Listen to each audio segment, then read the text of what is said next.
संत सहायक जीव के संत ही पार लगाए, औरन से यह होए नहीं जो भ्रम भूल भगाए। नमस्कार दोस्तों, मैं अविनाश दास रेशनल कबीर यूट्यूब चैनल में आप सबका हार्दिक स्वागत करता हूं। साथियों, यदि चैनल को सब्सक्राइब नहीं किए हैं तो सब्सक्राइब जरूर करें, शेयर करके अपने सभी ग्रुपों में सभी साथियों तक पहुंचाएं, बेल आइकन को प्रेस करें, ऑल नोटिफिकेशन ऑन रखें ताकि हर नया अपडेट आप तक पहुंच सके। लाइक और कमेंट जरूर करें दोस्तों। आपको बहुत बहुत जो है शुभकामनाएं हैं कि आप इस चैनल को देख रहे हैं और इस चैनल को आगे बढ़ाने में मदद कर रहे हैं। साथियों,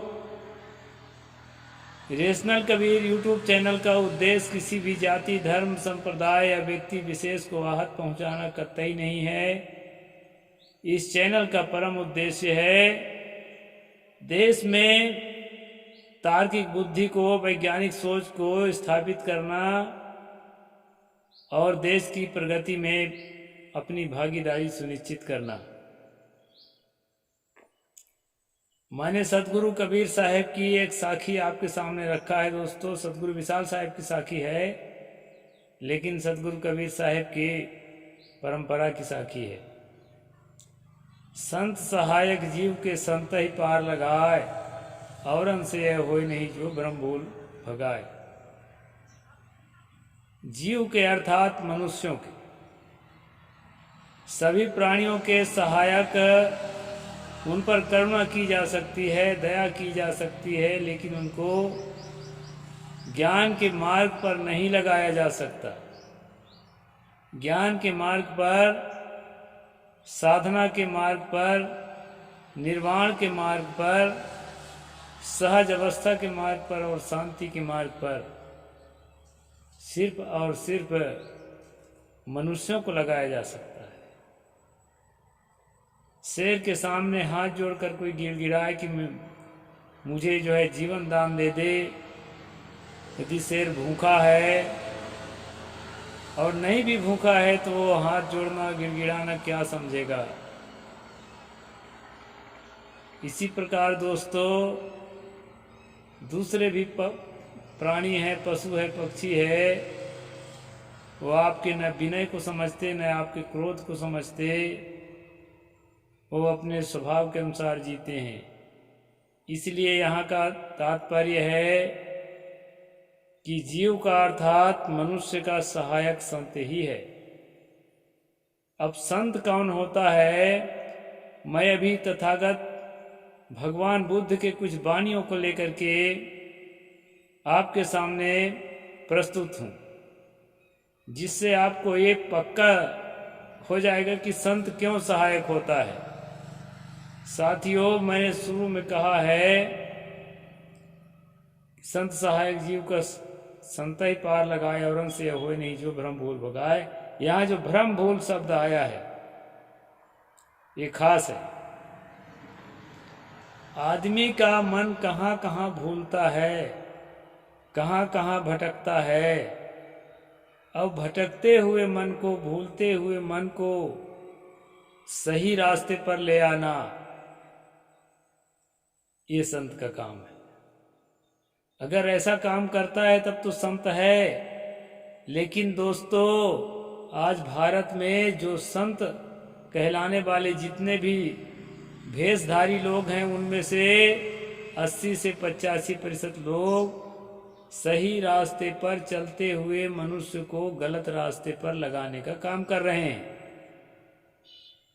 इसलिए संत शब्द भी बदनाम हो गया है, सतगुरु शब्द भी बदनाम हो गया है, भंते शब्द भी बदनाम हो गया है, गलत तरीके से उसका मतलब मिस यूज करने के कारण। तो साथियों, सतगुरु ने ऐसा क्यों कहा कि संत सहायक जीव का मनुष्य के जीवन में सबसे कीमती यदि कुछ है तो वो है ज्ञान। ज्ञान का मतलब है सच्ची समझ, संसार के प्राणी पदार्थों के प्रति सच्ची समझ, अपने जीवन के प्रति सच्ची समझ और अपने मन में उठने वाली भावनाओं के प्रति सच्ची समझ। हम जब अपने अंदर की बात को नहीं समझेंगे, अपने मन की बात को नहीं समझेंगे, कहाँ पर मैं गलत हूँ, जो मेरे लिए नुकसानदायक हूँ, समाज के लिए नुकसानदायक हूँ, उसमें मेरी गलती कौन सी है और उस गलती को मैं कैसे अपने से अलग कर सकता हूँ, इस चीज की समझ अगर हम में नहीं पैदा होगी तो ना तो हम आर्थिक क्षेत्र में, न शैक्षणिक क्षेत्र में, न सामाजिक क्षेत्र में, न अपने जीवन के सुख शांति के क्षेत्र में आगे बढ़ सकते। किसी भी क्षेत्र में आगे बढ़ने के लिए अहम चीज होती है समझ, और समझ का मतलब ही है कि जो भूल से, भ्रम से निकल करके और स्वस्थ सोच रख सके, किसी विषय वस्तु पर शोध कर सके, निरीक्षण कर सके, परीक्षण कर सके और प्रयोग करके उसको परिणाम को देख सके, इसके आधार पर जो है लोगों को बता भी सके। संत का मतलब ये होता है। संत का मतलब ये नहीं होता है कि हम किसी पंथ के भेष पहन लिए और भेष पहनने के बाद जो है हम जीवों के सहायक अपने आप को घोषित कर दिए। ऐसा नहीं है। जान हथेली में रख करके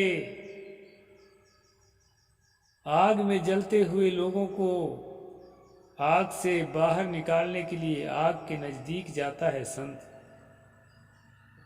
वो जानता है कि मैं भी झुलस जाऊंगा, लेकिन वो सतत प्रयास करता है कि इस आग से मैं लोगों को निकाल सकूं। और वो ये आग क्या है? वो आग है पाखंड का आग, अंधविश्वास का आग, आडंबर का आग और अमानवीय वर्ण व्यवस्था, जाति व्यवस्था के आग।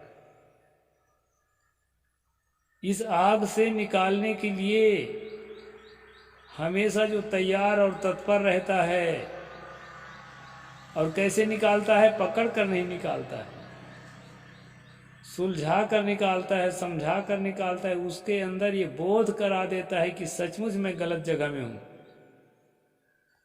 अगर उसको स्वयं को लगे कि मैं गलत जगह में हूं तभी निकलेगा, नहीं पकड़ कर निकालने के बाद फिर वहीं जाएगा, क्योंकि वहां उसको लाभ निश्चय है। उसको लग रहा है कि ये अच्छी जगह है, यहाँ फायदा हो रहा है। आज अधिकतम लोग जो अपने आप को हिंदू कहते हैं, खासकर एससी वर्ग के लोग, ओबीसी वर्ग के लोग तो चलो कुछ भी है लेकिन कम प्रताड़ित हैं, तो समझ में आता है कि अपने आप को हिंदू कहने के लिए उनको थोड़ी सी तुष्टिकरण है, थोड़ा सा मतलब संतोष है। लेकिन एससी जो अत्यंत प्रताड़ित है वो क्यों नहीं निकल पाता दलदल से? इसके बारे में क्या आपने कभी सोचा है? एसटी वर्ग का आदमी क्यों नहीं निकल पाता? क्योंकि उसको लगता है कि मैं सही ठिकाने पर हूं, यहीं से मेरा कल्याण है, इससे इतर जाने पर मेरा अकल्याण हो जाएगा।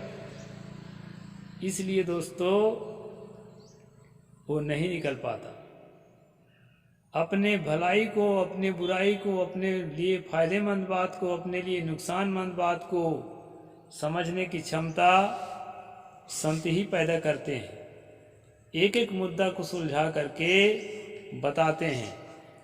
तो दोस्तों, संत का लक्षण क्या है, मैं तथागत बुद्ध के कुछ वाणियों को लेकर के बताऊंगा।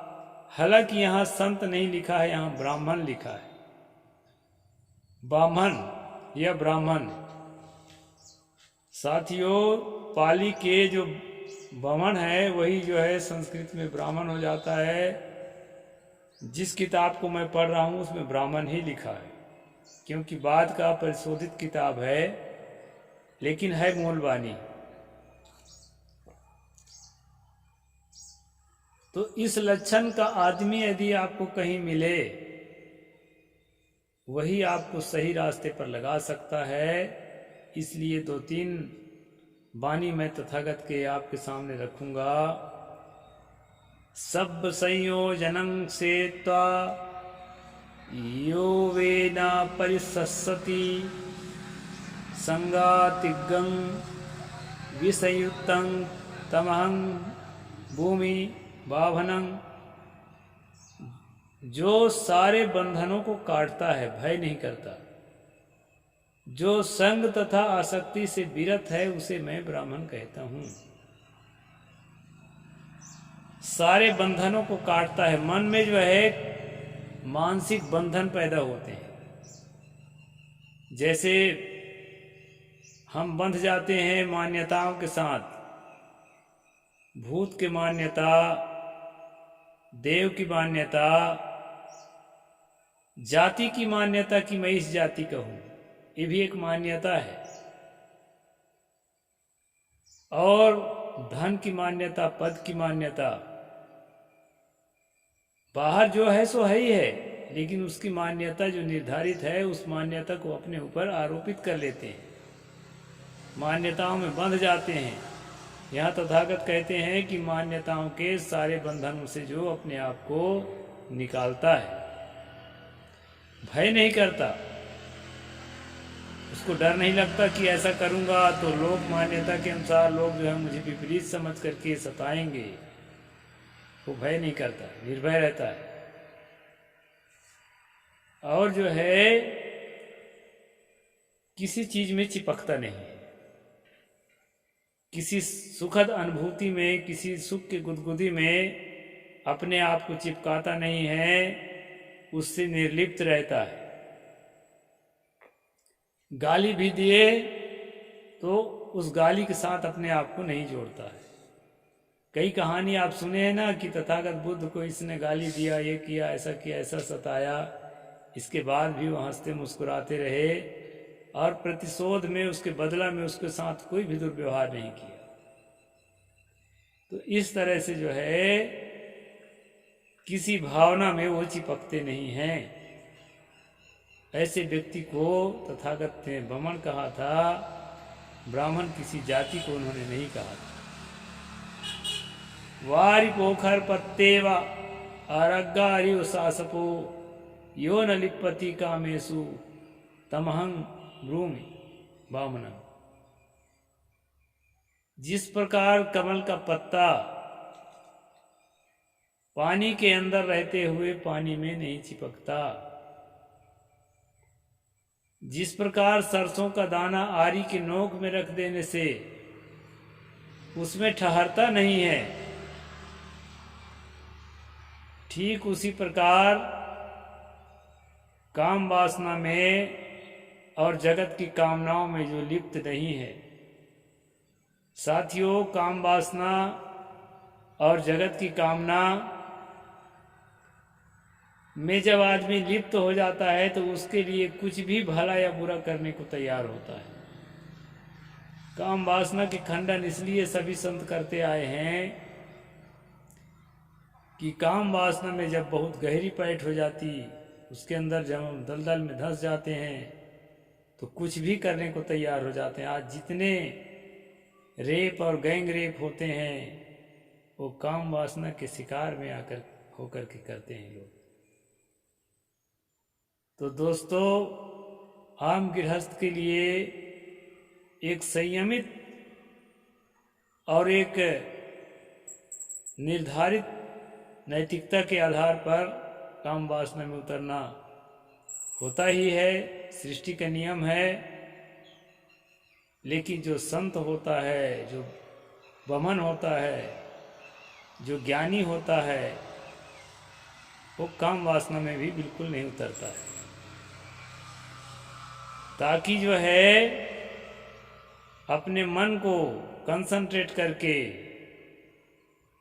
किसी बिंदु पर रखे, ताकि उसमें इतनी प्रज्ञा की पावर उत्पन्न हो, इतने मतलब सोचने समझने और सुलझाने की शक्ति उत्पन्न हो कि अपनी समस्या के साथ साथ समाज की समस्याओं को समझ सके और सुलझा सके। इसलिए कामनाओं में लिप्त व्यक्ति ऐसा नहीं कर सकता, स्वयं उलझता है और अपने कामनाओं के बस में होकर के बहुत लोगों के हक भी मारता है और जो है समाज को भी उलझाता है। इसलिए तथागत यहाँ कहते हैं यो न लिप्पति कामेशु तमहम ब्राह्मण, उसको मैं ब्राह्मण कहता हूँ। तो यहाँ ब्राह्मण का लक्षण एक भिक्षु के लिए है दोस्तों, यहाँ किसी जाति के लिए नहीं है। यह बात आप समझ लीजिए। कई लोग कहते हैं तथागत बुद्ध ने ब्राह्मणों का खंडन किया है। सच्चाई यह है कि तथागत बुद्ध के सामने इस प्रकार का कोई ब्राह्मण होता ही नहीं था, तो किसका खंडन करेंगे। यस् पुरेचा पच्छाचा मध्यता नथि किंचनं अकिंचनं अनादानं तमं ब्राह्मणं, जिसके पहले पीछे और बीच में कुछ नहीं है, जो परिग्रह रहित है, अनादान रहित है, उसे मैं ब्राह्मण कहता हूं। यहाँ पर कहा है दोस्तों, जिसके आगे पीछे और बीच में कुछ नहीं है।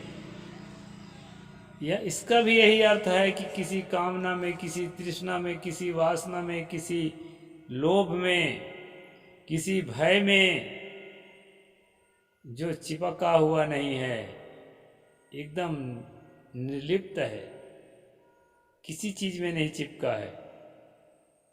ना काहू से दोस्ती, ना काहू से बैर, ना उसके बैर है ना दोस्ती है। एकदम स्वच्छ और पवित्र सहज अवस्था, निर्वाण अवस्था। मन मस्त हुआ तब क्यों बोले मस्त मौला।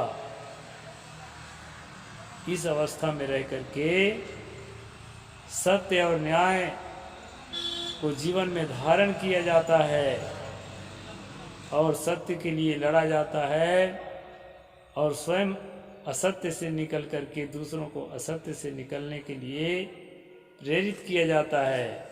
तो ऐसे लोगों के लिए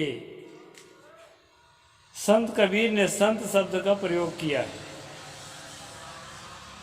और कबीर साहब के परंपरा में संत शब्द का प्रयोग हुआ है। यहाँ तो कोई भी राम रमहुआ कर रहा है, राधे राधे, हर हर महादेव, लाल कपड़ा, पीला कपड़ा, नीला कपड़ा पहन लिया, कोई भी कलर रंग लिया, इसके बाद जो है वो संत कहा जाता है। लेकिन संत जो है ऐसा नहीं होता है। मन न रंगाए, रंगाए जोगी कपड़ा। इस प्रकार के रंग में कुछ लक्षण बोला, बहुत लंबा अध्याय है, बहुत सारी चीजें हैं इसमें, लेकिन मैंने 2-3 चीजें आपको बताई। इस प्रकार लक्षण में जीने वाला जो संत है वो क्या होता है, संत सहायक जीव के, वो आम लोगों के सहायक होता है। संत ही पार लगाए, वही पार लगा सकता है। किससे? ये मानसिक गुलामी से। मानसिक गुलामी का लोग रूढ़ अर्थ करते हैं कि धर्म के प्रति चिपकाहट, केवल धर्म ही के प्रति नहीं, जितने प्रकार के असत्य हैं उनको बिना ठीक से समझे समझाए उसको फॉलो करते चले जाना। जितने प्रकार नुकसानदायक भावनाएं हैं, जितने प्रकार नुकसानदायक क्रियाएं हैं, उनको ठीक से जाने पर के बिना फॉलो करना। इससे जो है निकालने का काम कौन करता है? संत सहायक जीव के, संत करता है। और जो ऐसा नहीं करता वो संत भी नहीं है। अपने को निकाले, मुक्त करे, निर्वाण अवस्था का, सहज अवस्था का अनुभव करे और इस अनुभव में दूसरे को भी लाए। ये जीते जी होता है, मरने के बाद मुक्ति मिलेगी ऐसा कुछ नहीं।